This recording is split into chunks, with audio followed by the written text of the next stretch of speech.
ক্রিকেটের সব খবরাখবর সবার আগে পেতে এখনই সাবস্ক্রাইব করুন এবং বেল বাটনে প্রেস করুন। চলতি বছরের মে মাসে পর্দা উঠতে যাচ্ছে 2019 ওয়ানডে ক্রিকেট বিশ্বকাপের। আগামী 30 মে ইংল্যান্ড সাউথ আফ্রিকার ম্যাচের মধ্য দিয়ে শুরু হবে এবারের আসর। বিশ্বকাপকে সামনে রেখে নিজেদের প্রস্তুতি সেরে নিচ্ছে বাংলাদেশ।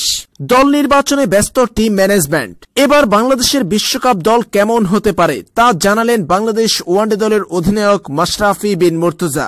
নিউজিল্যান্ডের বিপক্ষে ওয়ানডে সিরিজ শেষে বিশ্বকাপের আগে আয়ারল্যান্ড ও উইন্ডিজদের বিপক্ষে ত্রিদেশীয় সিরিজ খেলার কথা রয়েছে বাংলাদেশ দলের। আর আয়ারল্যান্ড সফরে বাংলাদেশ বিশ্বকাপ দল নিয়ে যাবে, এমনটাই জানালেন অধিনায়ক মাশরাফি বিন মুর্তজা। কেমন হতে পারে বাংলাদেশের বিশ্বকাপ দল এ প্রসঙ্গে মাশরাফি বলেন, আয়ারল্যান্ডে আমরা বিশ্বকাপ দল নিয়ে যাব, তাই সম্ভবত বিশ্বকাপের আগে এটাই আমাদের শেষ ম্যাচ।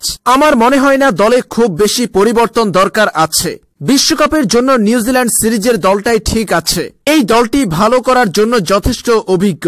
হয়তো আমরা যেমনটা চেয়েছিলাম তেমনটা হয়নি, তবে আরো একটি ম্যাচ বাকি আছে কিউইদের বিপক্ষে। এখান থেকে আত্মবিশ্বাস নিয়ে আমরা আয়ারল্যান্ডে ও বিশ্বকাপে যেতে চাই। একই দল নিয়ে আয়ারল্যান্ড সিরিজ ও বিশ্বকাপ খেলব।